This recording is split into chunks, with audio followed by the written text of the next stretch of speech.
While researching this issue, I discovered that the American Medical Association's Code of Ethics specifically recognizes that physicians may claim a religious or philosophical reason not to be immunized. AMA Code of Ethics Opinion number 9.133. If doctors hold the belief that it's ethical to claim a religious or philosophical exemption to vaccines, under what claim of right does the state have the capability of outlawing ethical behavior by its citizens? Interestingly enough, in an article that was published in the American Academy of Family Physicians, the sponsor of this bill is quoted as disregarding her treating doctor's advice because, in the paraphrase, I did the research and disagreed with her recommendation. She chose to breastfeed her child despite the medication that she was taking for her condition and despite the risk to her child from that medication.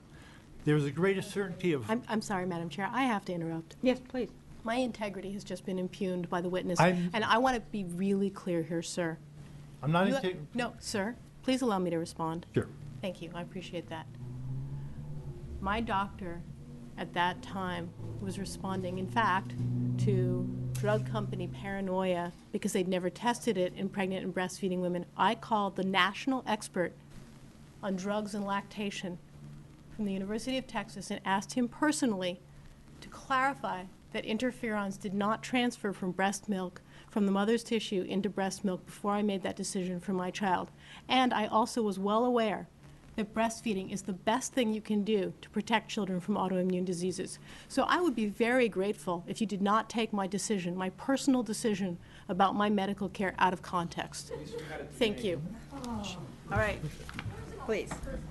Remember, No, mine was science-based. we do not, all right.